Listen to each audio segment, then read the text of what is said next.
what I learned now is that you should try and get your solo queue rank up just a lot, like D1 plus, before you can begin thinking about doing anything competitively.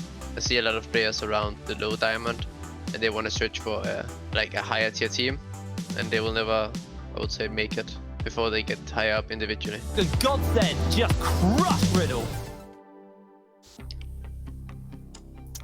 Welcome back, everybody. We're gearing up for our final game of the night, Munster Rugby Gaming versus Barrage. And after the M&M win earlier, the pressure is on for Barrage to stay above sea level because M&M are chasing them down. Yeah, I definitely made a nautical pun there. Thanks, Goldberg, for that earlier. But Munster as well do need the win. They are obviously, with the loss to Fnatic, still in a position where they are not 100% safe, but they're pretty safe. So, but a win would help secure that. Yeah, a win would actually lock Munster into playoffs, I believe. So they couldn't be caught by Barrage. It would be really good for them being able to beat Barrage here. But the big thing for me with Munster is that they're a really good set of 5 players, right? I look at all these guys, I'm like, hey, Max Thor, he played in World's quarterfinals. Heaver, I've seen him on the LEC stage. Like, all of these guys are like top tier players. They just haven't quite looked like a team. Like, some of their calls against Fnatic yesterday when they were trying to trade kills on a Draven, and Callista got like 5 kills at 6 minutes or something stupid. It's like, you're playing like a solo queue team. Just show me some cohesiveness, show me someone taking charge and leading the team, and that's where like I have a lot more faith. Like, they should win against Barrage, but I really want to see them play as a team. And I think the thing that frustrates me the most is the consistent mistakes. I don't mind if a team makes a mistake. It's the fact that they're repeating them. They're still trying these early compositions, and then they overforce fights, which end up backfiring. They don't have the proper setup. I think we look at Fnatic last game where it was clear they needed an advantage early if they want to make sure that the Galio remains relevant. And they managed to do so pretty calmly without being super proactive. They don't have to seek out kills consistently. And that's where Munster are kind of missing the mark. You don't need 10 kills at 10 minutes for an early composition to work. And I think that's really where they're falling short. And it'd be a travesty if this team didn't make playoffs. And although they're pretty close to reaching it and likely will, they need to do more. They need to go further in playoffs to live up to the names these players have. And this is why I'm actually quite hyped for the matchup between Barrage, because the way we've described Barrage is a team that has a solid laning phase. We've actually never called out any flaws in their laning phase. They've always seemed kind of just certain in what they want to do. It's as soon as they hit that mid to late game and they need to make team decisions that are just really faltering together. And that's why I think it's going to be really funny to see how a team like Munster Rugby Gaming, who's just been throwing their bodies at people at level 1, is going to actually fight when they go against Barrage, because they think if they're going in for the late game, they might actually just take it pretty clean, because Barrage has just been struggling when they need to make team decisions. And I mean, it'd be a frustrating win even if Munster came out that way, because that's how they won against Barrage last time, is they messed up the early game completely, and then they found windows back in around Sebex Annie. I really feel like if they win this game in the same way, although they'll get the point on the board, it's not going to be a victory for Munster. I think the way that people always describe Munster, and I think what we really want from Munster is we want them to be better than the sum of their parts. Like, we want them to be, more better. I made perfect English. At least as good as the sum of their parts. Yeah, exactly. Like that. They're less than the sum of their parts, right? That was what I was trying to go for. Sorry, I was distracted by whatever the hell I was doing before that.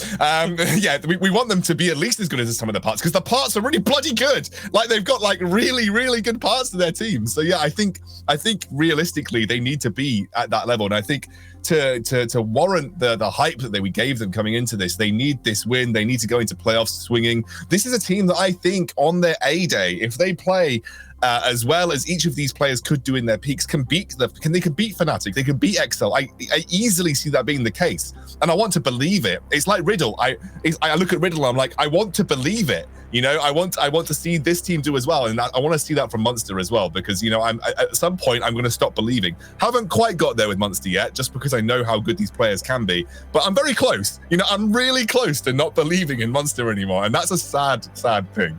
Now, to me, it wouldn't even be a problem if it's just 5 players who got together, like Riddle, who's like, okay, we'll see what we do. We're 5 friends, let's see what we can do. No, this roster was created not only to win this, but to go to EU Masters and compete at EU Masters, and you're struggling. to even beat the simplest of teams in this league. It is absolutely unforgivable with the resources that you poured into this roster, with the names you put on this roster. So yeah, you can say that you're close to losing faith. I lost faith in them a long time ago because they're not delivering at what they're supposed to do. The fact that they're trying to just scratch through the rest of the games to get playoffs is a disappointment to me, and I need to see more from them. So I totally agree with you. I think we should give them a little bit of credit. They have only lost to Tricked and Fnatic Rising. Like, they've only lost to teams that are in the top 2. But the way they have won hasn't been that impressive. So we want to see more from them. We want to see them be more impressive, but they are still on a good track for a possible second place in the group. Yeah, I guess versus Fnatic, maybe second place shouldn't be sniffed at for, Fnatic have got months and months of experience into their belt as a single roster, and I guess Munster did only come together for this particular split. But I do agree with the sentiment that Gulborg is driving here. We expected a lot from this roster. Now, guys, we are going to go to a quick break. When we're back, it will be our final champion select of the night. We'll see you soon.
paradise.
Must be dreaming, think I saw a ghost. Or was it an angel of the past that we all know? Ain't got the answers, but I hold the hope. So I'm holding on to the love, embracing the unknown. Now I'm dancing to the music. I'll just keep dancing till I lose it. Yeah, I got that Friday feeling. Yeah, it's all that I've been needing.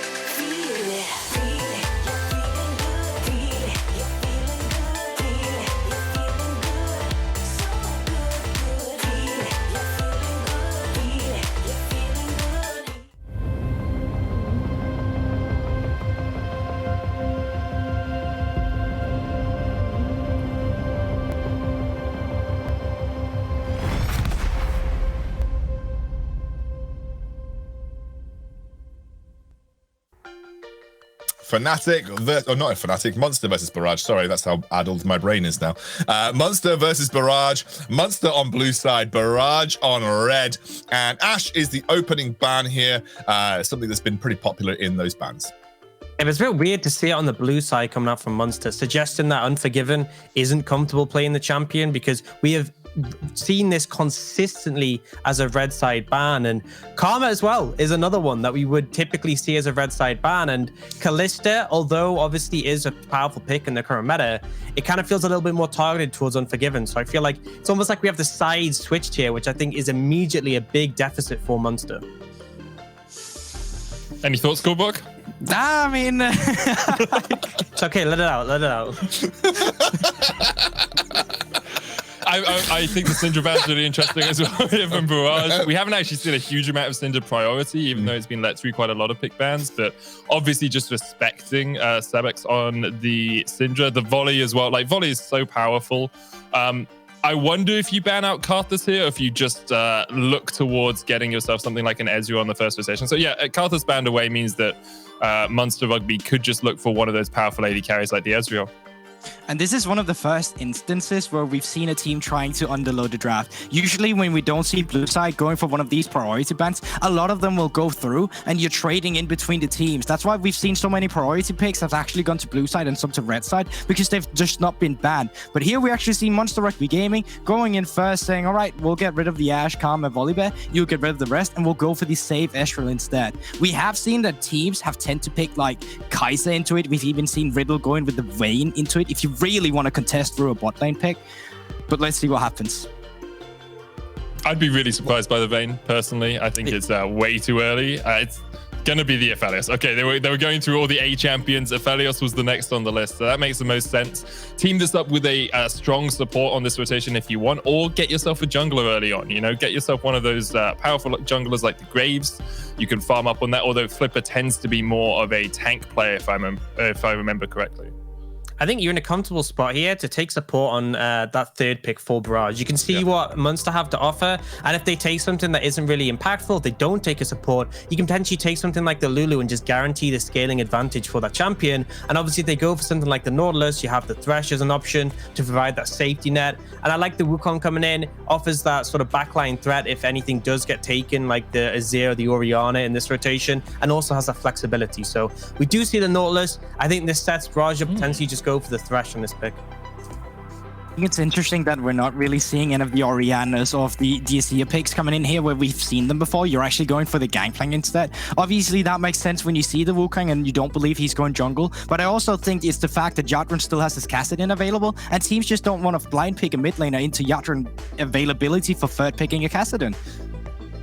Yeah, and I think for me, the Gangplank is very much a comfort thing. I think specifically from the likes of Shikari, we know he has a massive proficiency on the champion. It obviously allows you to make plays the ultimate and scales well, but we see the Braum come out. It's not the Thresh, but it's going to serve a similar purpose. It's a strong lane with the Aphelios, and I think this plays well into having a good matchup in the bot lane where we typically see Munster play through. I'm hoping because of the direction this draft has gone, we're going to see Munster lean more on their solo laners, because I think that's where they've been really successful. Yeah, the Gangplank pick into the Braum is quite interesting because, of course, you can limit the top lane pool if you're Munster Rugby, if you think that Wukong is going into the jungle, but picking up the Gangplank for Munster Rugby on B3 is really important, because otherwise it can get banned out by Barrage in the second phase, right? So Shikari loses a lot of his comfort picks in the top lane. Instead, we see some focus on the mid lane. The Vladimir ban against Dreedy possibly means that Munster Rugby are still respecting the flexibility of this Wukong. Yeah, and I think Orcs hit the nail on the head with Shikari. Like, I think when they had their loss versus Fnatic, Shikari was the best performing member on the team. He was the one that I think brought the most potential to find or scrape some kind of way back into the game on that Gangplank. So I do think that Munster really reviewing Shikari as a strong top laner, can play Gangplank weak side and still be incredibly influential when it comes to team fights and skirmishes. So I think they're just trying to get Shikari onto something good and say he's very important to us, you know, playing a sort of a high damage threat carry.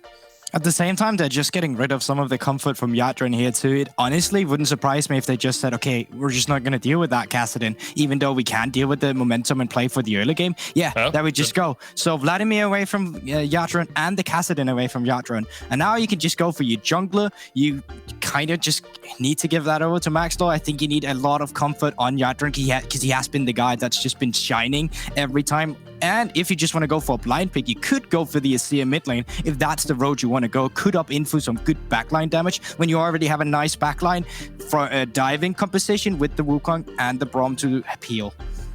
So a lot of skirmishing power from the Sejuani here. Obviously, a long time ago, we'd see Sejuani Braum because obviously the double stun passives.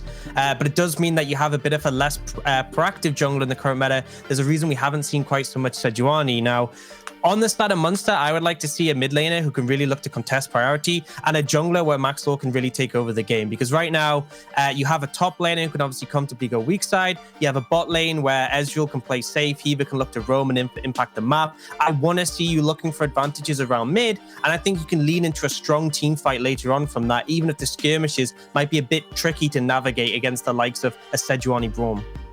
I'm actually really interested to see Twisted Fate sneak so far through this draft as well. Like, he's so strong at roaming around the map and getting into other lanes, especially when you're running something like a Wukong Sejuani. I wouldn't mind seeing a Twisted Fate at the end here from Yadrin. You know, you can go up towards top lane. You can try and put this gank like miles behind by just getting up there and repeat ganking him.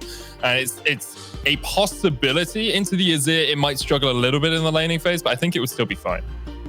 Yeah, I think for me, I'm kind of leaning a bit more towards the Corki. If you do want to play that front to back really effectively, gives you that second carry on top of Damvoxne on the Aphelios.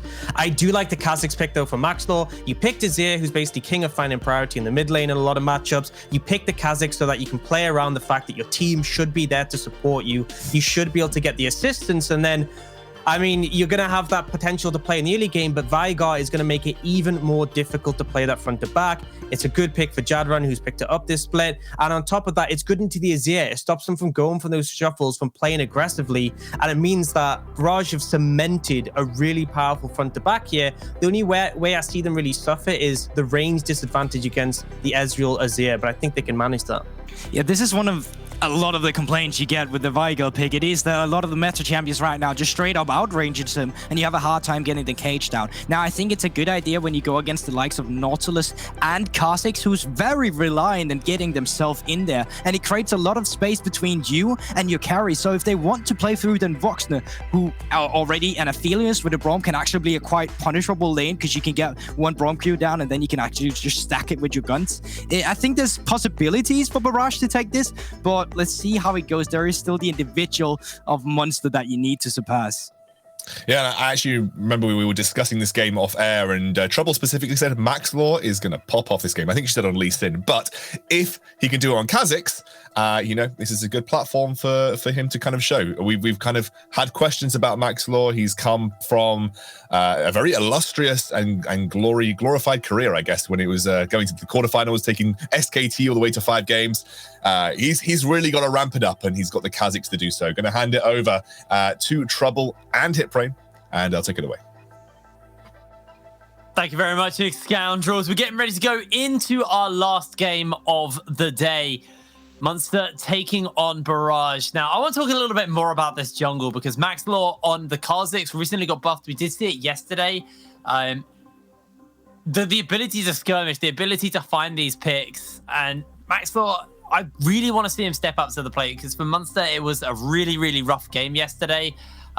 They got clapped by Fnatic is the only way I can say it, really.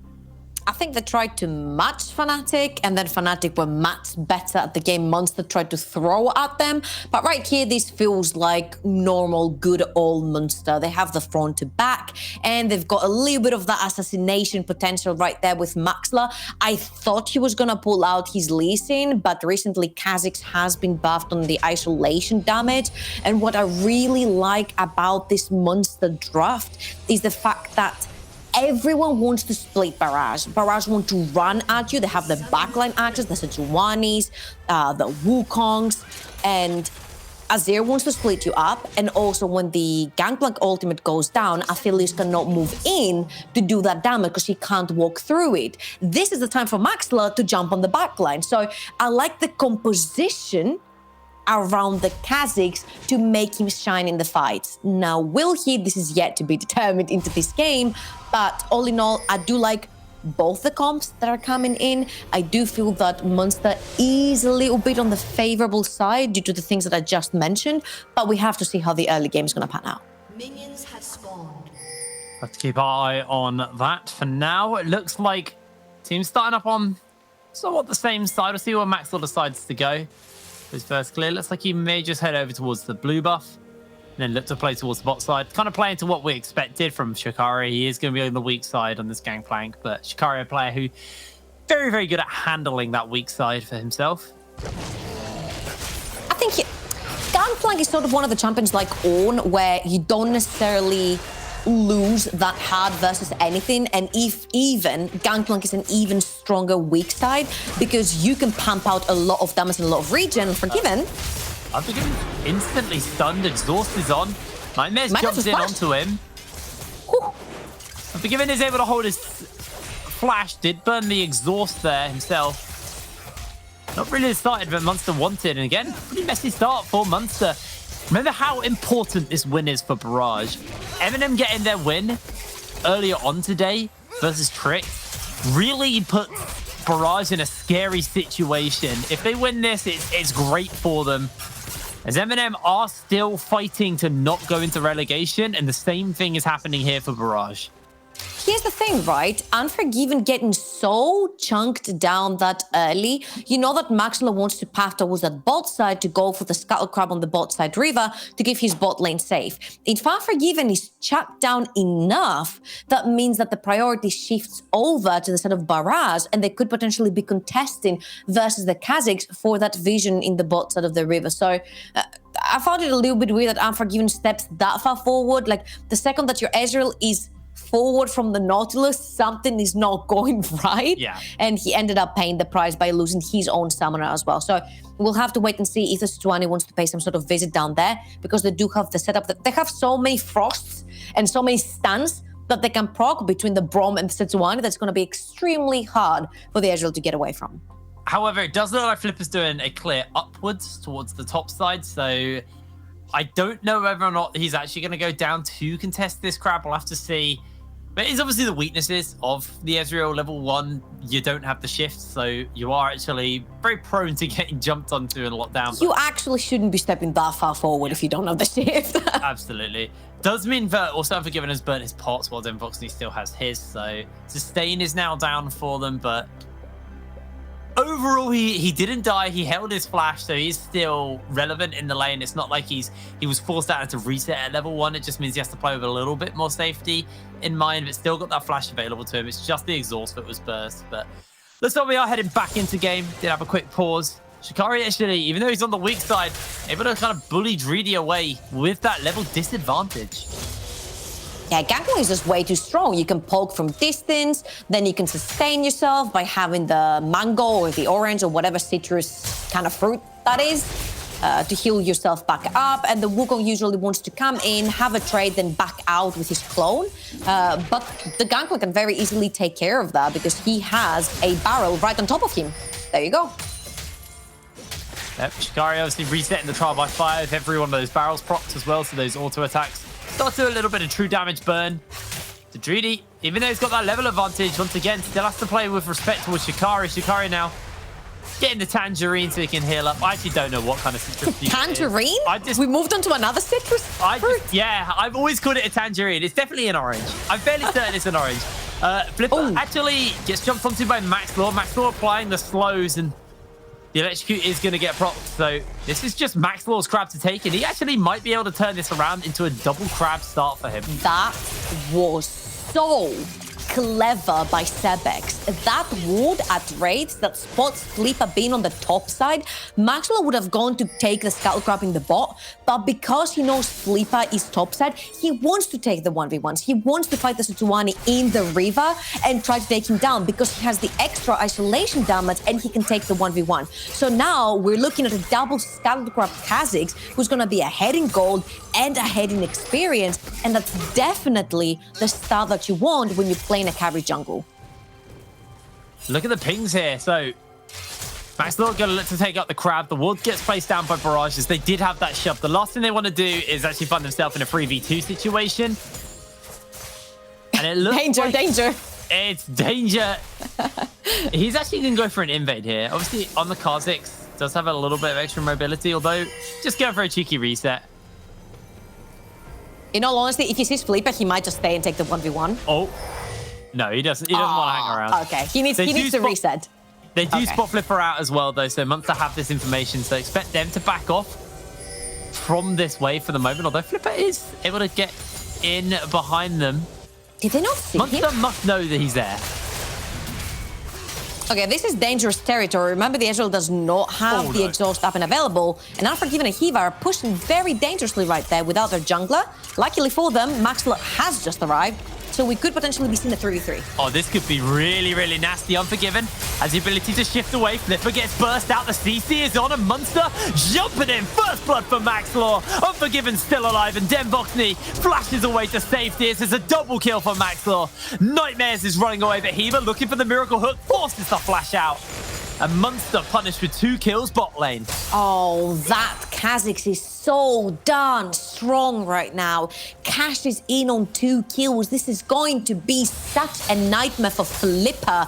He needs to be looking behind his shoulder every single time he moves into his jungle. Look at the vision from Munster. This is everything from Maxlor. I think I could be a prophet, because going into this, I'm like, Maxlor's gonna carry this game. Maxlor's gonna pick Lee Sin and carry his way through to victory. Kha'Zix will do here, Brain. I'm fine with Kha'Zix as well. I'm very happy with the Kha'Zix. Shikari bullying over Dreedy, has a big wave to cash in on as well, and actually hasn't crashed into the tower, so he could just hold it here if he wants to. Flipper looking for a gank into Sebex in the mid lane, but with Flash and the shuffle available, it's pretty hard to actually pin him down. Flipper actually going to use his opportunity while Munster go for the resets to start up the dragon. He was seen on a ward, so maybe there'll be some kind of contest come out, but it looks like that's not going to be the case. Barrage will get the first dragon of the game. And it's fine, in all honesty, because at any point of the game, Munster will be ready to fight as well, so they don't mind giving over the dragon to Barrage. For Barrage, this is a way to sort of snowball the lead. If they're able to sneak in some more dragons and force a Munster to be on a timer and have to fight on Barrage's terms, then it's going to be great for them. Now, I want to focus on something that you said about Shikari. He's been able to freeze the wave underneath his tower multiple times.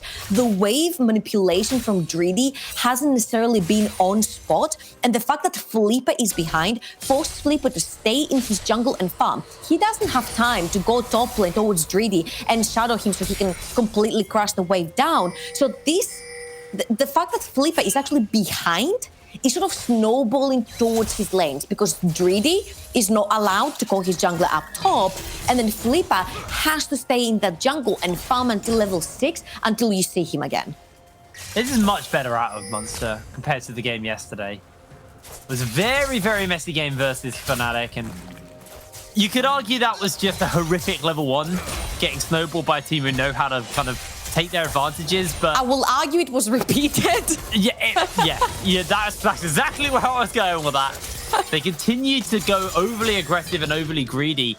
Munster not playing that way now. They are playing with a lot more respect. They're not overextending for fights, and they are reading Barrage much better than they were playing into Fnatic yesterday. So here's the thing in this game, right? Is jumping in. Ooh, Yadrin's able to jump away. Does get himself the stun down with the cage, but... So what I want to say is that for Munster, they are fine going to the late game. Their only win condition in the early was the Kha'Zix, so everything is going according to plan. The Kha'Zix is ahead in experience, the Kha'Zix is ahead in gold, he's fed, he's an actual threat. And every single lane has kill potential. Shikari is bullying Dreedy. He could die any minute. Sebex dives in, takes the flash off of Yadran, doesn't have teleport either. That's very crucial for the mid lane as well. As bot lane with Hiva and Unforgiven, they also have a lot of kill potential with Aphelios missing his flash. So you need to keep track of this Kha'Zix wherever you go, or you might be in a lot of trouble. Hiva! Oh, Glacial Fisher comes down. They've got the Cannon Barrage to follow up. Denvoxney gets himself one, makes it a double kill. Teleport coming in, and Sebex looking to tidy up the fight. Then Voxney goes low and Sevex secures the kill. Flip is making his way down, but Maxlor is on the zone. Nice And Sevex, can he find another? Unable to do so. Flipper sent back in, and Munster are able to turn the play back around, but it was a double kill for Den Voxney, which can be a little bit scary. And this is a big problem because we've heard from Fnatic yesterday that the bot lane of Munster can only do one thing. It's push forward, push forward. And Unforgiven and Hiva have been doing just that. They haven't been respecting the room that's been given to them. They haven't been respecting the stacks from the Braum. And they've gone down twice. Once they lost their summoner, now they lost their life. And this is very important when you're trying to snowball as a team, or at least stay alive for someone else to carry for you. You can't be giving away free kills to the affiliate, has 2. Even look for a cheeky Hex Splash over the wall there. 3D playing with some respect, and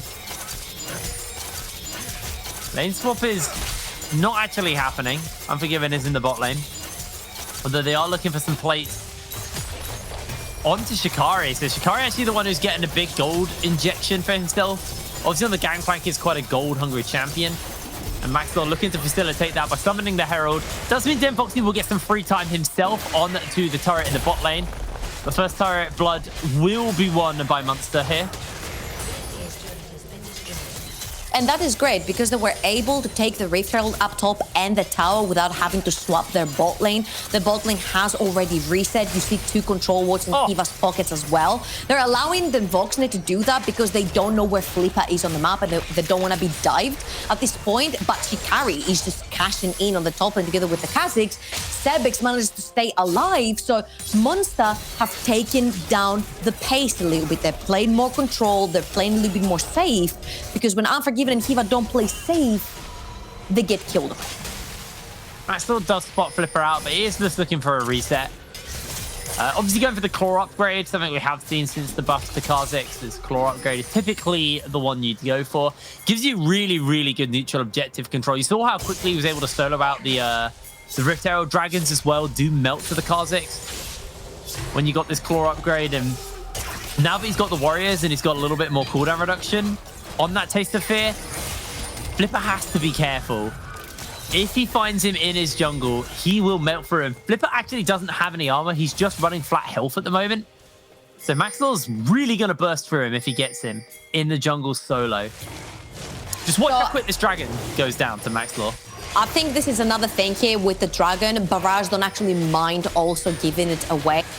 It was going to be a fight of whoever gets in the river takes the dragon, because none of these teams actually had any completed items that they needed to take the fight. The affiliates just went back to get the Infinity Edge, and you don't necessarily have any crucial items on your Wukong or your Sejuani. And you just said he's just running flat health at this point. So you need to be a little bit stronger to start contesting. So you're allowing Munster to take this one apiece right now.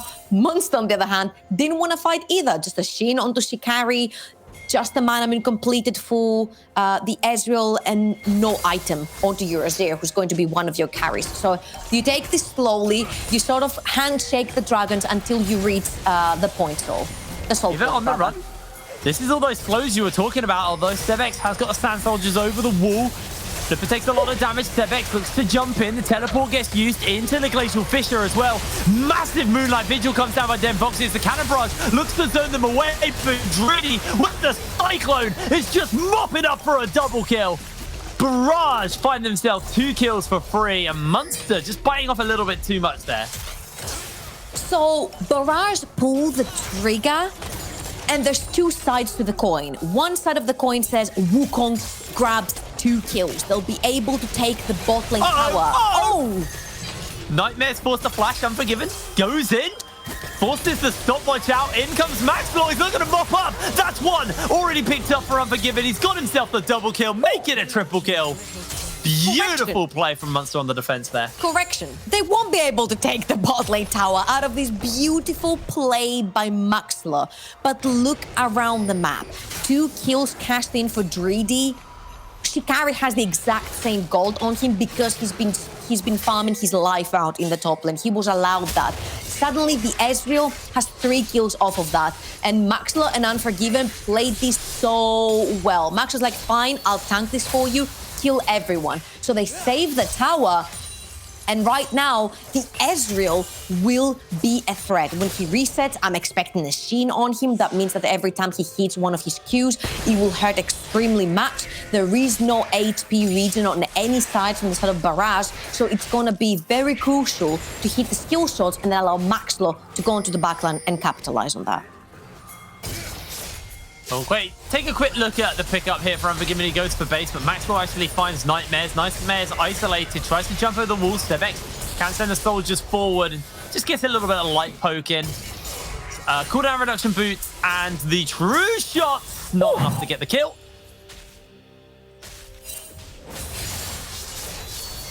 That was very lucky by Nightmares right there. He's like, yeah, I knew I was going to survive anyway. I don't think he had any jump available to him. But nevertheless, you take Brom out of the picture, then Voxney and Yadron cannot move around the river because Nightmares is the shield for both of his carries, which then allows Munster to move freely around the river and get another Rift Herald, which could potentially open the mid lane for them and make it extremely dangerous for the Vega and the Aphelios to step forward for the farm. X-Flash being used by Hiva just to get close towards Yadrin, maybe catching him sleeping a little bit. Barrage have sent multiple members towards the mid lane, but now it looks like their plan is just to lean it towards bot and make sure that then Voxney does get this turret for free. It does obviously afford Munster some freedom in the mid lane. They're able to shove the wave in, summon out the Herald. Or the Ezreal here. This is a nice and easy tower. They've got the Legacy of Shurima by Sebex as well to make sure they do go for a nice little safe zone. And now then Voxney overextending in this bot lane. Is going to try and get a little something off onto Shikari. Does get a lot of damage out, but Shikari's still fairly comfortable, fairly safe. Then he's all alone. Maxlaw's just going to jump in forward. The Moonlight Vigil comes down and Maxlaw able to mop the kill up. No outplay with the 200 years there. Treaty will get a bit of free time onto top lane turret, but I'll say Shikari did sweat a little bit just in case he got 200 years because that kill was almost up for Den Voxney. But on the other hand, I want to say that Aphelios has been on the bot lane all this time. He's been free farming. He's almost got his Zeal item up and available for him, which is going to be a huge power spike for him when they have these skirmishes and fights in the river. So it's very important that he did get all this free farm. And if you look at the inventories of Barrage after they've all been back and reset, you'll see 2, 4, 6, 7 control wards, which I'm expecting them to go towards the bot side river, taking control of that space to try and contest for the dragon. Moment they are placing some wards down. Sebex able to get hold of the wave nice and easily, but it's Den Voxney on the Aphelios with Infernum, so his ability to clear through these waves is also there. Because all the teams are grouping up. They've got the GLP onto Yadrin, so that's got those extra slows to work with. And the amount of CC available to Barrage is something that Munster do have to be a little scared of, as Hiva continually getting poked out. And Aram.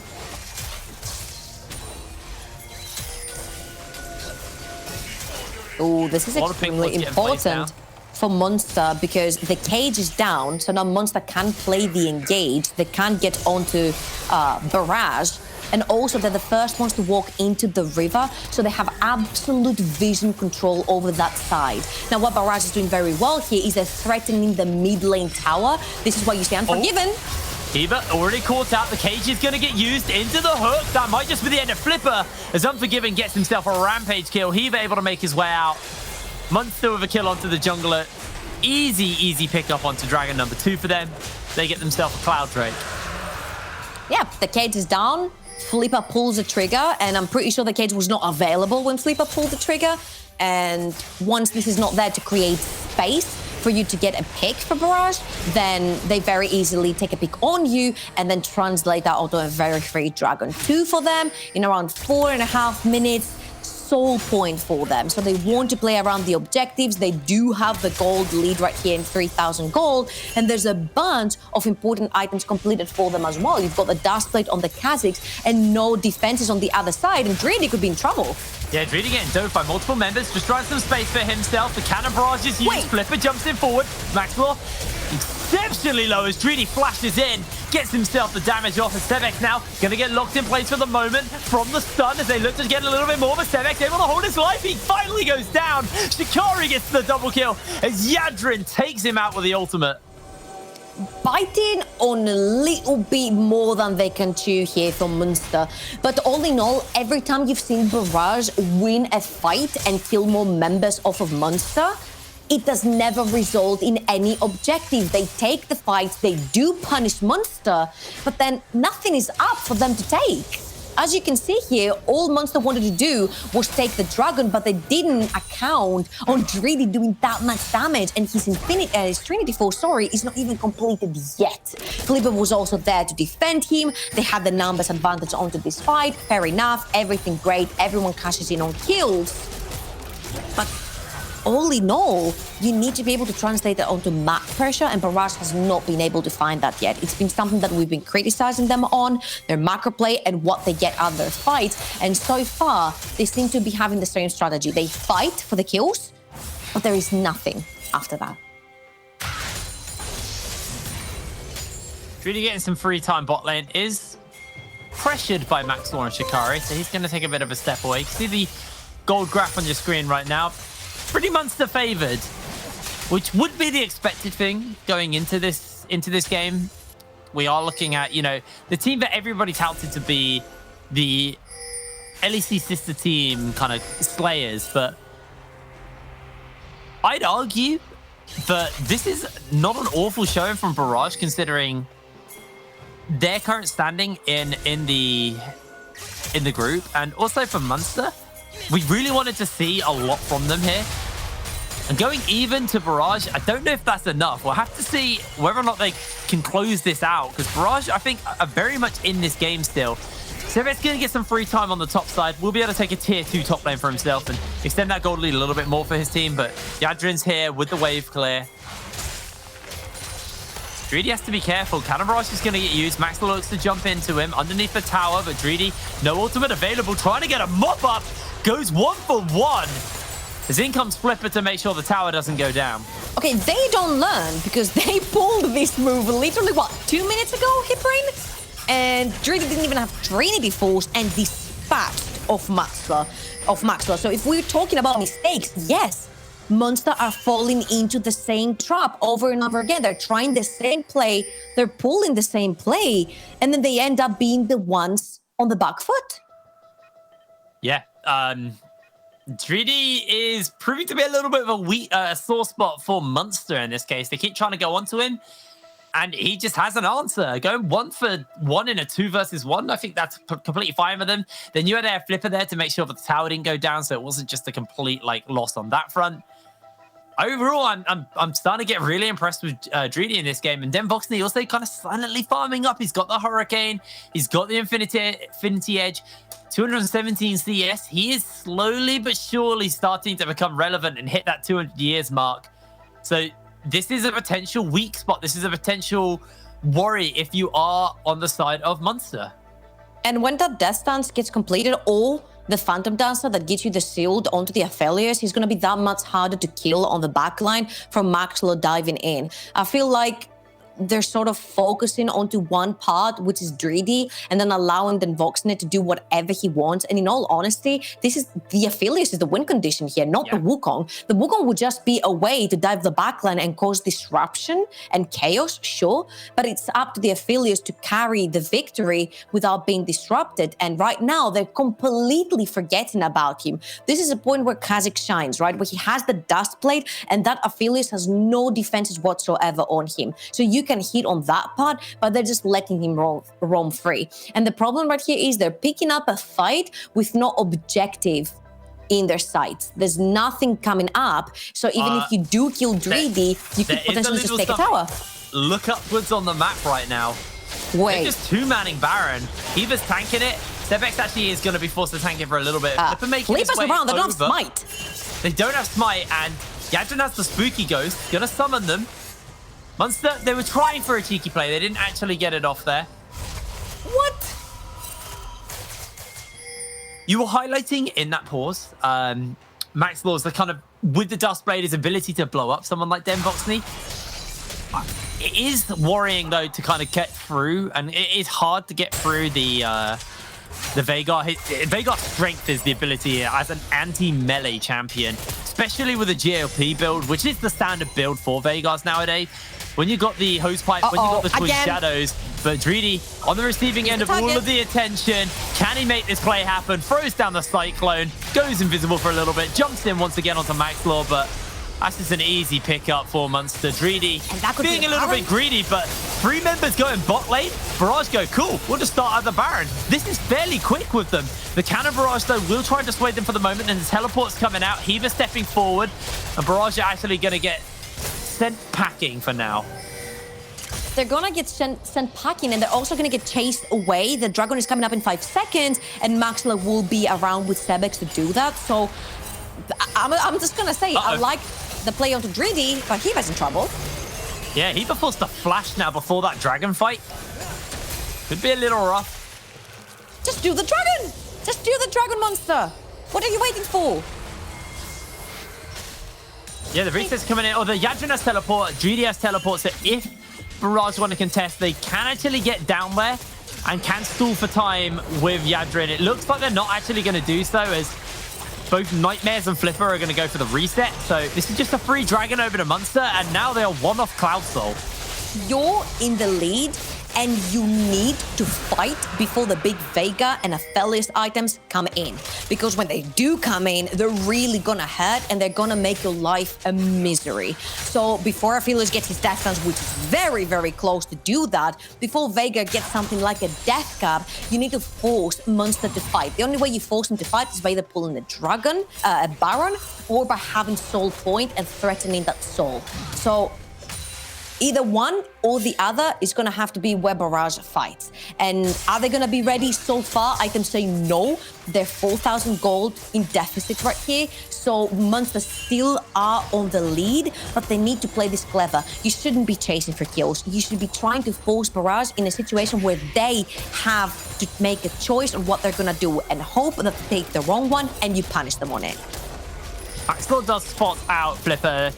Did notice that he was kind of sitting in the pocket of Dreedy to make sure Dreedy doesn't just get dove on once again by multiple members.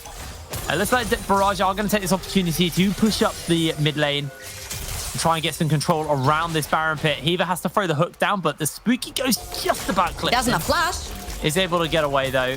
And I think if that Spooky Ghost hit, Hiva would have died. There is a high chance that he would have, and then you threaten the Baron. But then there's just so many abilities for Munster to disrupt that, so I do believe that Barrage need more than 1 kill to try and threaten that objective. So far, all they need to do is just keep on pressuring that mid wave to get control of the mid lane, which is very important, and then play around picks. Who's gonna pull the trigger? It's Hiva. Den's going to jump in. They do throw the ultimate on. Teleport's being used, and Barrage actually holding the road for the moment. Big true shot Barrage as Denvoxy flashes away from the Emperor's Divide. Sebex going down, but he's able to hold his life for a long, long time. Double kill picked up for Denvoxy once again. That's going to be the end of another member. Dreedy mops up a 3rd. What? Munster, it was Hiva who said it himself. We are so hesitant pulling the trigger. Ooh. I get it. I respect it. You got the Aphelios, but you're all alone, buddy. You're all alone. By the time you go down, no one has dealt any damage. And right now, we set up Barrage. 1 peek onto Hiva is not enough. They have 3. So Big Barrel comes out. There's the slow. Dreedy jumps in. Onto Shikari, gets chunked out. Maxlaw waiting for his opening. They stun them up with the cage. Tangerine gets burnt, and Maxlaw, can he find the steal? This is his moment. Flipper is so low. If he dies here, this could just be Baron. Maxlaw jumps in, instantly taken down, but Maxlaw steals the Baron and saves the day for the side of Munster. I cannot believe that Barrage would make such a play, take 3 people down, and then allow the 50-50. You have the numbers advantage. Engage them, kill them off, and then take the Baron. That was so well played by Maxwell right here. Shikari goes in to take all the abilities on them, and the second the cage goes down, Maxwell puts on his carry pants and jumps in for the steal. That was beautifully played by the Munster jungler. Oh, Heaver, not Barrage are again. looking for Heaver. They catch him out with the stuns, catch him out with the slows. There's so much CC to go through as Heaver is cut down by Flipper. Barrage getting a consolation prize, but look in the side lanes. Sebex working his way up towards this top lane. He's going to cut through this so fast. Dreedy making his way over. Cannon Barrage and True Shot Barrage used to clear out the wave. Too many barrages versus Barrage. Oh my lord, this is hard work for me now. I'm sorry, I had to. Why? Why is there so many barrages in this game? Dreedy actually throws the ultimate down and he's getting chunked out by Sebex. Tower getting slowly but surely cut through as Barrage actually looking to answer out onto Sebex here. Flipper's making his way forward, has got Nightmares at the back. Catches him out with the Winter's Wrath and the Chilling Smite. Sebex going to get the CC layered onto it. One more auto is all Flipper needs. Is able to get the slowdown with the Permafrost. In comes the concussive blows. Flashes forward and Sebex able to dodge away on everything here. Teleports coming in. They are able to find themselves the kill. As now Shikari makes his way forward, but he has to get through a lot of members. Has got Unforgiven at his back. Dreedy doesn't have ultimate. And Demboxy just being zoned away. Nightmares is going to get taken out as the shutdown's picked up by Maxlaw. There is no AD carry. There is no carries here. They don't even have their mid. Yadrin's miles away. Maxlaw is going to get zoned away for the moment as the spooky ghost come down and Yadrin makes his way forward. Not going to find anyone with the stun zone. And Munster just punishing Barrage, overextending for Sebex. Honestly, that's chaos happening and Munster find a pick onto the Aphelios, and in all honesty, 20 seconds in the bot lane, they could end the game right here. They got the wave clear to work with. Looks like Munster happy with that. This is Cloud Soul spawning up, so Baron's worn off. This probably will just be the point where they can test. Dreedy not got teleport either, so he's just shoving out the top lane, but I think this is just a freebie. Munster get themselves the soul. This is huge. Munster started piling up these dragons and they got most of them uncontested. So that's a great pick for them. They will have the extra cooldown reduction onto their ultimates. Very important, specifically for the Kha'Zix and the Ezreal that have the shorter cooldowns. They'll be able to be pumping them really quickly. And Trisha Barrage right now deals a bunch of damage on the likes of the Veigar and the Aphelios as well. So it could be a starter in your fight and a finisher with the Cloud Soul. I'm worried for Barrage now. It looked like they kind of got a grip on the game, and then because of Maxlaw saved the game from getting hairy for the side of hairy. I like that. They weren't out of the game. They lost the fight and potentially lost Baron, but they were still far enough ahead that they had the ability to hold. But with that steal from Maxlaw, it just feels like Barrage is now starting to run out of ideas, run out of options. Every time Dreedy tries to split push, he just gets collapsed on and dies. Sebex goes for a split push really, really deep into enemy territory. He dies short, but he bought enough time that Munster could answer back and get themselves an inhibitor, which has now guaranteed them this soul. I am worrying for Barrage right now. Yadrin does have 3 points in the Primordial Burst, so at this point, with the double slow items, with the Sonyas, that's a lot of cooldown reduction and obviously has a lot of damage to work with. I'd like to actually see how many stacks Yadrin's on the Veigar. How much AP has he got? He's got 517, so not overly that much yet. Needs the death cap to really pop off that AP. Dreedy looking to come in onto a flank here. This may just be their opportunity to go for the fight. Dreedy flashes forward. They're layering the CC in as Heaver's able to survive. Sebex throws down the ultimate. Is going to be able to run away to safety as the flow zone comes out by Yadrin. Barrage hard force. Don't actually get a kill for it. That was a really great fight though, because they took so many huge cooldowns. All two flashes from the carries are now down. Munster have the TP advantage and they're just going to use the health burst. Yep, just going to be able to push their way forward. Yadrin tries to join up with the team. Dembox has to go top state to go catch this big wave of supers pushing in. And Barrage, they used a lot as well. They don't really have too much to work with. They throw down the cage. It's not actually going to find anyone. The True Shot Barrage puts onto Flipper. Flipper's very, very low. Demboxy does have the Infernum available to him. They have a lot of wave clear from Yadrin, but this should just be the last inhibitor turret going down and the last inhibitor. Demboxy has to be so careful as all of the inhibs are down, and Dreedy's onto that flank, looks to go in, gets himself a big cyclone off. They use the ultimate to get him back out in the middle of the fight as Maxwell's going to get zoned away. Heber finally going to get taken down as Yadrin's able to secure the kill. The Infernum doing a lot of damage from Den Voxney, but Cannon Barrage might be enough just to secure Flipper. He has to go golden. So two-shot Barrage eaten up by Nightmare's ultimate as they just chase on for another kill. Shikari flashes Tangerines, secures himself another one. And Barrage, they look for the play. They are forced away, and this could just be the game here. Unforgiven played this fight so freaking well. Props to the Munster ADC because I do think he just won them this game. I do believe he did. That's going to be the last turret in the base going down. Max Law jumps onto Den Voxney. The Den Voxney is able to get the kill, but that is not enough. 33 minutes on the clock, and Munster fire back after a rough game yesterday versus Fnatic and get a win. And honestly, all the questions have not been answered by this performance on Munster. There was a lot of indecision again. There were a lot of triggers that were pulled without the team following through. And there's still a lot to work for Munster. But at least they showed a different face. They went in, they were more decisive. They knew how they wanted to play. They knew what their early win condition was. They knew what their late win condition was. They put Barrage on a timer, which usually versus the weaker teams that don't have a quick understanding of macro onto the map, when you put them on a timer with a soul, you cause them to be proactive. And if they can't be proactive and capitalize on you, then you can win. Now, of course, there was a cheeky steal in there from Maxla as well that sort of saved, not just saved the day, but sort of stopped the prolonging of the game for Munster because they would have to fight even harder and for even more minutes. But all in all, I feel like the carries came through. Shikari was left on a side lane, never paid attention to, and that Gangplank putting the Cannon Barrage down was a difference maker. Achilles could never get into the fight. Vega could never get into the fight. And Unforgiven on the last fight, so good. And that loss for Barrage actually breathes some life into the M&M relegation kind of potential miracle run they're looking to make after getting their first win.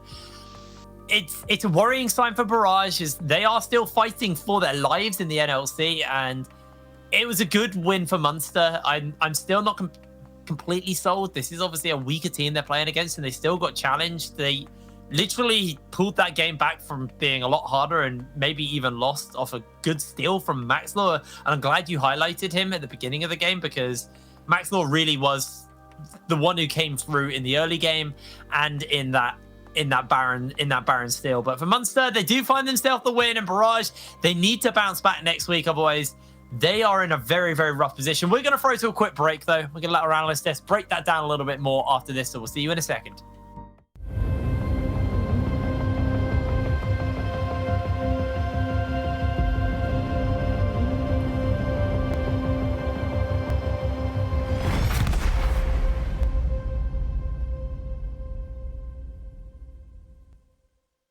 How come I keep reaching? I keep reaching, but my arms can only stretch so far before I gotta give in. And how come I keep wanting, but my heart can only stretch so far before it's gonna cave in.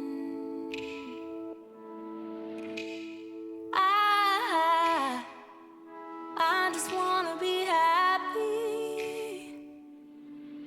Seems like I'm the one who prevents me. And isn't it enough? Isn't it ever breath in my lungs? This I should treasure. I've got more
I'm told. Life is fleeting, and tomorrow's not a guarantee. So I gotta begin. So I gotta begin. I gotta begin to be happy, begin to love myself, begin to see beauty, begin to live now, begin.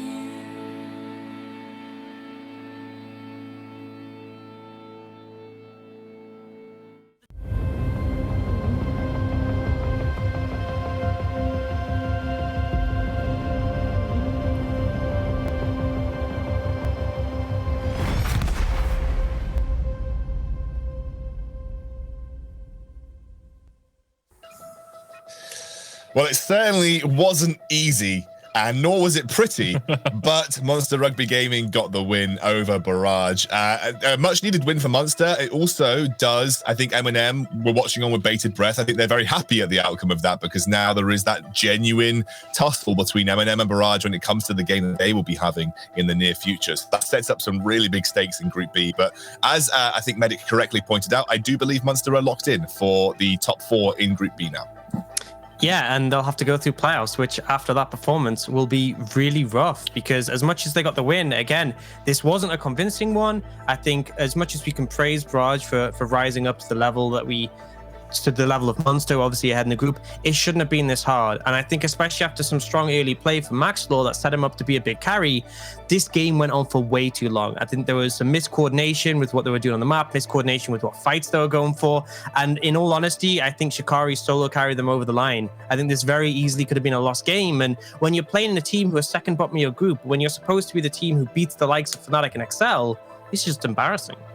Quite honestly, I think something that they are doing right, if we need to praise Munster Rugby Gaming for something, specifically the top line Shikari, always having priority without having any resources put into him. It's his own individual playstyle that just gives him these resources. I mean, even Maxlaw was better this early game, didn't really deliver on the hype throughout the mid to late game, but his early game was good. And even Sepex was forcing flashes from Yatron before objectives were coming in. But to me, the biggest question mark of Munster Rugby Gaming is still the bot lane. Even when they got the advantage that they did in the early game, they still got 2v2 killed by Barrage bot lane. And I just think it's inexcusable, especially when you're playing Ezreal Nautilus, where you have space to work with, and you're just coming out not winning these trades between your opponent. Do you know, I've listened to you guys, and I specifically agree with the Shikari point. I think from all the time that I've known and casted Shikari, he's been the ultimate weak side top laner, can do so well without any resources, and essentially just is I think a rock in a team for that particular reason. And I believe, you know, just to give context to this discussion, I think that the reason that we are maybe harsher on Munster than we would be maybe some other teams is because the quality of their players is beyond a shadow of a doubt some of the best that we have in our entire league. And it's just about trying to get that mesh together into a team that genuinely can be an XL and Fnatic, you know, beating team. I mean, I think the caliber of the players speaks for themselves. Hiva has won EU Masters before, which is what essentially everyone's playing to get to EU Masters. He's already won it. We've had Maxlaw, who's had big performances at Worlds. Shikari's been top 4 at EU Masters and played on Fnatic. It just feels like this roster should be capable of more, which is why we are more harsh. I have to say that it did start to get messy and they did manage to claw it back. And if we're looking at a lens of Barrage, I think another thing that's a bit unfortunate is the fact that they seem to come out with these smart plays. They come out with some good moments where they find opportunities to capitalize on their opponents. Particularly, we see that in the early game and some of their previous matches. Here, it was in their team fighting where they were looking to kite back. But then it was things like that Baron play, which kind of throw it back. I feel like it's a big inconsistency in Barrage. And it's not game by game inconsistency. It's within one match. It's like we can see great play from Barrage and pretty awful play in the same game. Orcs, I'm actually going to keep the conversation with you right now because I believe you chose a play of the match to run us through. So let's take a look at that. I mean, it was the one I was just talking about. It was that Baron play where, unfortunately, Barrage opted to go for a Baron when we saw a situation where Shikari, Maxwell still alive. There's the threat of the smite for Max Law, but I just want to show you how much work Shikari does. He's essentially acting as a bodyguard for Max Law, keeping him safe, and he just puts consistent kegs down that's able to get damage onto the squishy members, and it allows them to push in. Now, he gets their Voxnay so low, he's already got Jadran so low, he's playing back and forth, and the Max Law able to jump in for the smite. But I think the smite was obviously a huge factor from the Kazakhs, but the decision from Shikari was great to see as well. It was just a really nice 2v4 scenario where somehow Munster came out ahead.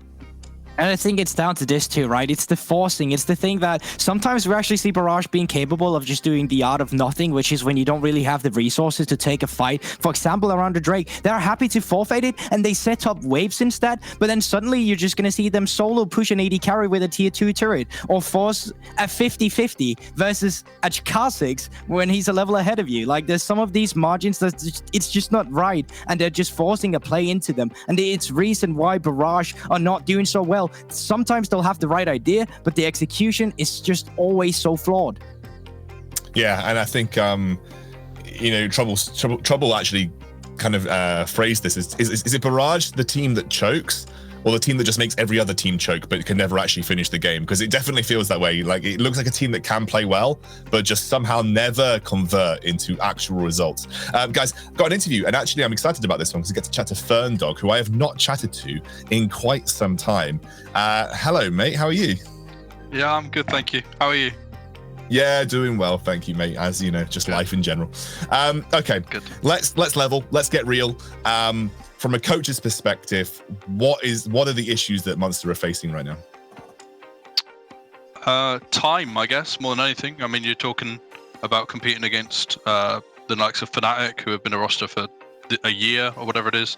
XL in the other group that, they've brought in like individual members that have kind of filled in a bit part of the rosters, but they've been forming the roster for a long time, and we've had 2 months, so we're getting there. We've been working on certain things. This week we've spent a lot of time on how we team fight, how we control zones, and I think we saw a lot of that around like dragon control and stuff, and herald control within these games. Some of our team fight selection or skirmish selections like really bad in mid to late game in this game, but the actual stuff that we've been working on is working. It's just having enough time to work on all the stuff that we want to get right in the short time that we've got over the course of one split. Yeah, of course. Let me ask you this question then. What is it that you want to see, and what is it that you need to do to be ready to challenge XL and Fnatic? What is the biggest thing that you need to get right to be able to challenge those teams? Because we really expect Munster to be a team that will challenge those teams. I think it's enabled the stuff that we're good at and don't flip the game. Like both our games versus Fnatic I've been really sad about, because I don't think they've shown the true like skill difference between the two teams. It's just been we took way too. I mean, the first one was a really bad invade and a really bad draft on our part, and then the second game yesterday was. I mean, it's so hard to play the game from the deficit we were put in at like 4 or 5 minutes.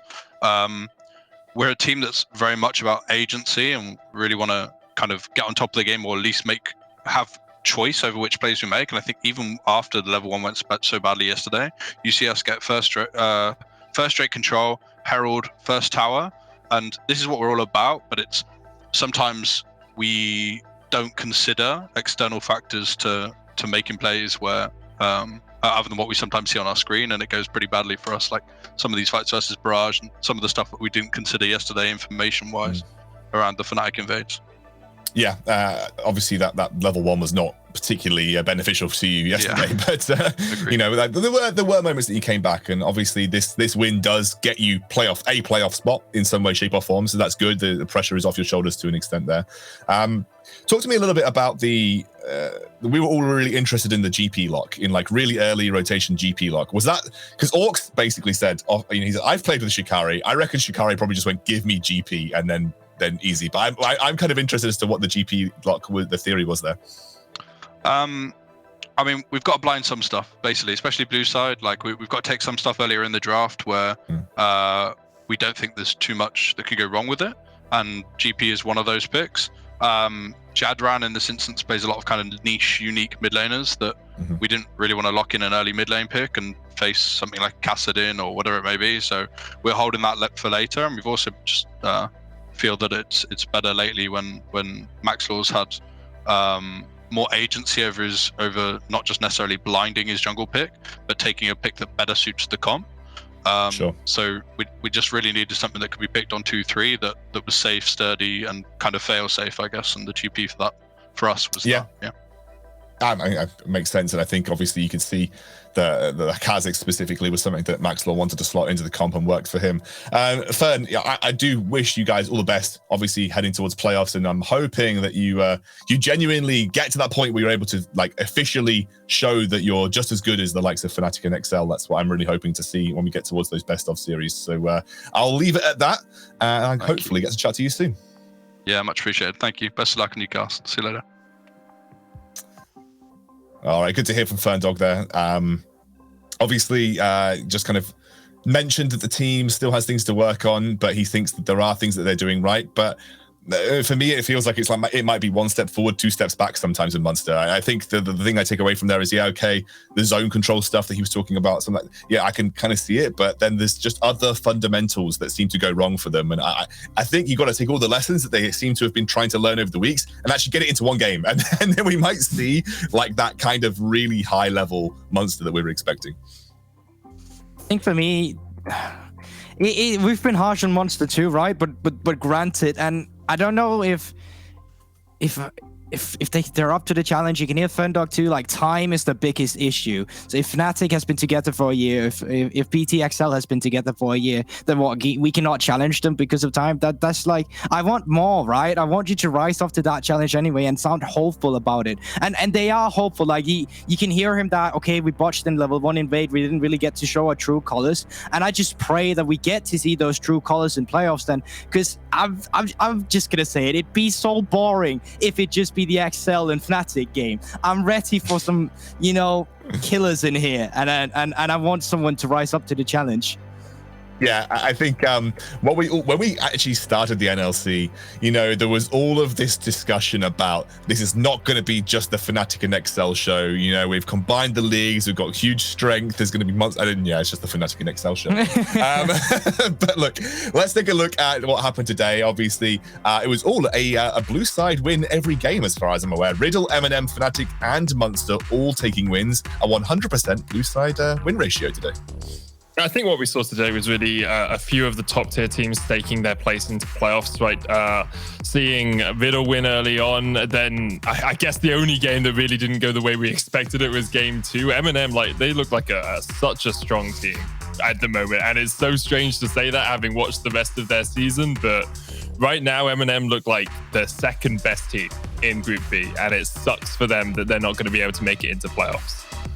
Yeah, just a little bit late, but even if they don't make their way from relegations, it's a good omen that we might see them again next split if they're able to perform at this level against the likes of Tricked. And I think we saw a lot of performances from these top teams, but some were more convincing than others. And I think that's the big takeaway going towards the end of the split, is that even if you make playoffs or if you don't, at the end of the day, it's about what you're able to do when you're there. I think Munster are now locked into playoffs, but we need a bit more convincing. I think teams like Fnatic have definitely sent a message to us and said, okay, we are convinced you look very strong, as have Riddled in their match. And I think we can't really tee Munster up against them yet. And I don't think we can tee up any of the other teams who haven't yet locked themselves in the playoffs. So still need to see a bit more. Obviously, we've got more time for these teams to keep developing, keep growing, and still contesting for those spots. But you can definitely see the front runners start to edge away a little bit. Obviously, M&M is looking better for that, avoiding relegation, but it's still a dire situation for them. If they do get relegated, or they have to play relegations against the top teams from Telia Masters, it's going to suck being that top team from Telia Masters, because it's no longer this 07 team. It's actually a pretty good team you're playing it again. So I'm hopeful from M&M, and I don't think no matter what happens that it's going to be the last we've seen from them. Well, we are drawing, obviously, this day to a close, though. You've seen some of the highlights from today, and I do think that you guys quite correctly pointed out that one of the biggest upsets was that M&M getting a win. And actually, like I said, I mean, if you look at the standings, which I'll be able to show you in just a moment, I will do it in a moment, but you'll be able to see how close the M&M and Barrage are. Let's have a look, though. We always, at the end of the day, select a play of the day, and actually, I'm going to get the man in the bottom right-hand corner to actually talk now. You've got a play of the day that you want to run us through, Medic.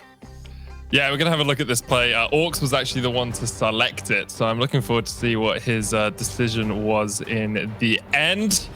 Well, it's that bound fight at the end. So I think Orcs mentioned, and you have to focus on Shikari here, like his ability just to get a lot of damage down, get himself out of dodge when he gets caught in the Vigar cage, but also just really chip away at Flipper. You can see Flipper's getting really anxious at the back of this pit because Maxwell could jump in, Q him, and he's dead, right? And as soon as you have a team that is focusing not only on the Baron itself, but also having to focus on different avenues of approach for the enemy, it just becomes so difficult for you to deal with it. And that was all on Shikari, just separating the fight and making it really hard for Barrage to think through things in a logical manner. Yeah, I think the great thing was it just put so much pressure on them, which kind of allowed his teammate to shine in that situation. All right, we've got some standings to go through here because, as we said, we've got a lot of shifts, but also I want to point out how close things are now. Group A, BTXL are currently locked in. Riddle and Nordavind looking good, but nothing is done in this group apart from Team Singularity, who will not be able to make a playoff spot, and even worse, are locked into relegation, so they'll have to be thinking about defending their spot in the NLC. Moving over to Division B, this is where things get a little bit more spicy. Fnatic, 100% locked. Munster, 100% locked. Tricked, 100% locked. There is one spot left available in Division B, and every single team below Tricked can actually feasibly pick it up. Obviously for Eminem can't. Yeah, Eminem can't, but obviously they're also not 100% done in relegation right now. Barrage are only one win away from them, and they will actually be playing each other next week, which will be a very interesting matchup to watch into. So Eminem and Barrage obviously fighting for that relegation, and then Barrage is also fighting for that last playoff spot because Dusty are only one win ahead of them also. Yeah, just for people wondering why Eminem can't get that spot, they have a 0-2 head-to-head versus Dusty, so even if they tie up on the scoreline, they would lose out on the head-to-head tiebreaker. And I think the big match you have to look at next week, day 3, Dusty versus Barrage, right? That's probably just going to be the deciding matchup for that final playoff spot. And Barrage at the moment don't look good enough, in my opinion, to challenge Dusty for 4th. Yeah, I'm glad you actually mentioned next week, Medic, because it is a special week of the NLC next week. We, instead of 2 broadcast days, have 3. We are going to cover the last 12 games of the split in 3 days, starting on Tuesday, as usual, and going all the way up to Thursday, same time, same place. As Medic said, there are a lot of interesting games next week. Honestly, every game, to an extent, is going to count in some way, shape, or form. We're down to the crunch hours of the NLC to decide who makes it into playoffs in both Group A and Group B. And with that, gentlemen, I am going to round out this week. Thank you so much for joining me. Medic, you've been all right. Orcs and Gulbuk, you've been beautiful as usual. I'm sure we'll get to see all of you again soon. Again, good night.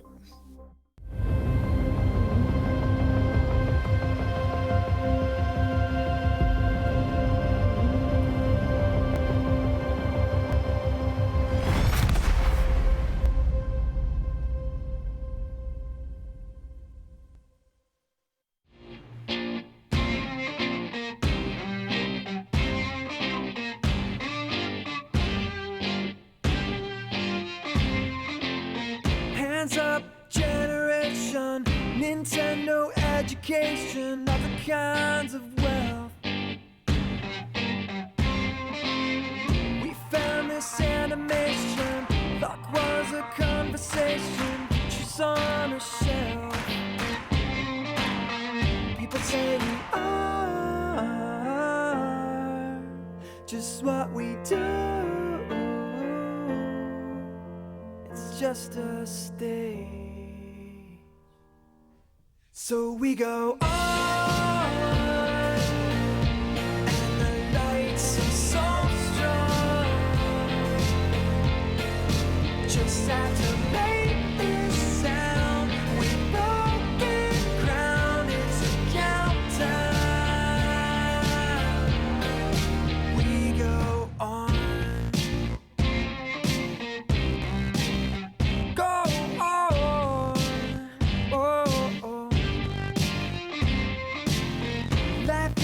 An invitation, a soapbox, imagination. Use it while you can. handheld illumination, LCD appellation, show up is the plan. Oh, they say we are just what we do, and it's all a stage. So we go on, and the lights are so strong. Just have to make this sound with broken crown. It's a countdown. We go on.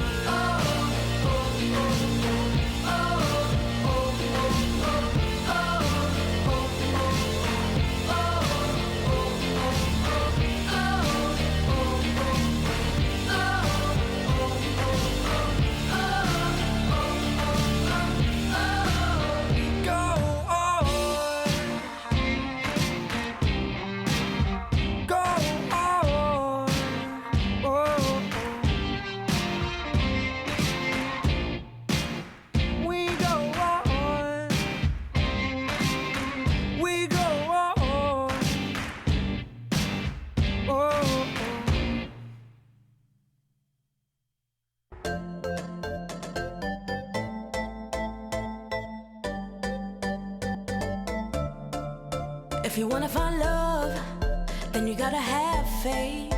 The world is on your side. The world is on your side. If you wanna find love, then you got to have faith. The world will be your guide. The world will be your guide. No, I don't care. No one can tear you down. We'll lift you up. It's about here and now. You're gonna find love.